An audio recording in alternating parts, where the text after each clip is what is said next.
यो जोहार जय मूल निवासी सबों को जय यीशु मसीह की। यहाँ धन्यवाद चौधरी संचालक विकास जी। पटेल आए हैं। वामसिंह आज का भारत ये मुक्ति मोर्चा के 5वां राष्ट्रीय अधिवेशन भारत मुक्ति मोर्चा का राष्ट्रीय चल रहा है। अधिवेशन के तीसरे आप और सभी आखिरी दिन ध्यानपूर्वक सुने और समझें। जो विषय लगाया गया है इस सत्र में, नक्सलवाद के नाम पर आदिवासियों का नरसंहार करना,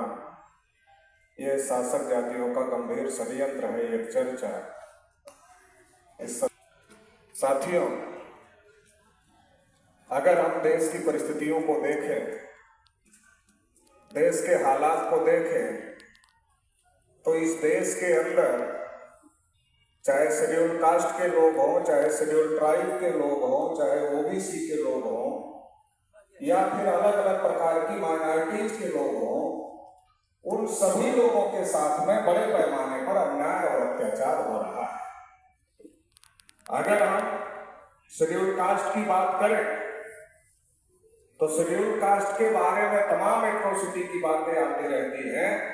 कहीं मूंछ रखने की वजह से पीटा जाता है, कहीं घोड़ी पर चढ़ने की वजह से, और कहीं घड़ा और मटका छूने की वजह से हत्या तक हो जाती है। इतने ज्यादा हालात अभी भी, संविधान लागू होने के लगभग 75 साल हो गए और संविधान ये कह रहा है कि देश में समता, स्वतंत्रता, बंधुता और न्याय स्थापित करना है। देश में समता, स्वतंत्रता, बंधुता और न्याय स्थापित करने का उद्देश्य संविधान का है, लेकिन संविधान लागू होने को 75 साल हो रहे हैं और इसके बावजूद भी जो लोग संविधान को लागू करने की जिम्मेदारी लिए हुए हैं, वो इस देश के असल बासिंदों के साथ में, इस देश के मूल निवासियों के साथ में लगातार अन्याय और अत्याचार की व्यवस्था ही बरकरार रखे हुए हैं, उसको खत्म नहीं कर रहे। शेड्यूल कास्ट के ऊपर अन्याय हो रहा है, शेड्यूल ट्राइब के ऊपर अन्याय हो रहा है, ओबीसी के ऊपर अन्याय हो रहा है, अलग अलग माइनॉरिटीज के ऊपर अन्याय हो रहा है। तो देश की जो बहुसंख्यक आबादी है, एससी, एसटी, ओबीसी, माइनॉरिटी, उन सभी के ऊपर अन्याय हो रहा है। तो इस बात को ही समझाने का काम वामसेन लगातार कर रहा है कि ये जो अलग अलग लड़ाई चल रही, ये अलग अलग लड़ाई से हमारी समस्याओं का समाधान नहीं हो सकता, क्योंकि दुश्मन चाहता है कि हम अलग अलग रहें और इसलिए दुश्मन हमको सेग्रीगेट करता है। मान लो इस देश के अंदर शेड्यूल कास्ट के लोग हैं, शेड्यूल ट्राइब के लोग हैं, ओबीसी के लोग हैं, अलग अलग माइनॉरिटीज के लोग हैं। अगर वो अपनी अलग अलग लड़ाई लड़ने का काम करते हैं तो दुश्मन उनको सेग्रीगेट करता है, उनको बदनाम करता है, फिर उनको टारगेट करता है और उनको खत्म करने का काम करता है। ये षड्यंत्र दुश्मनों का चल रहा है, क्योंकि इस देश में जो आदिवासी हैं, वो आदिवासी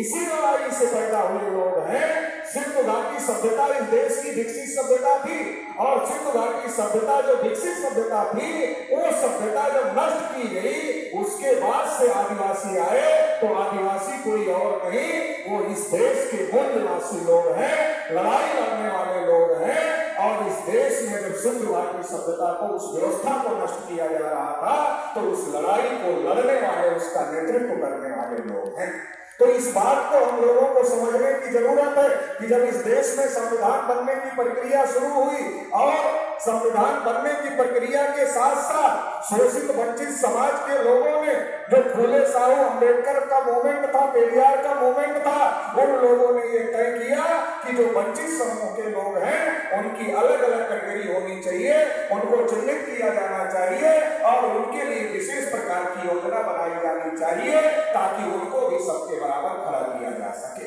जब इस लड़ाई को बाबा साहब अम्बेडकर लड़ रहे थे, गोलमेज से लेकर संविधान सभा तक और संविधान सभा के बाद में भी जब वो लगातार इस लड़ाई को लड़ रहे थे, तो लगातार उनके कदम कदम पर रोड़े अटकाए जा रहे थे, उनको रोकने की कोशिश हो रही थी, क्योंकि ब्राह्मण ये चाहते थे कि इस देश में उनकी ही व्यवस्था चले। जो उन्होंने व्यवस्था बनाई हुई है, वो ये नहीं चाहते थे कि किसी की अलग अलग कैटेगरी बने और उनकी व्यवस्था से बाहर निकल करके उन समाजों का भी विकास हो जिन समाजों को उन्होंने दबा कर रखा है, पीछे दबा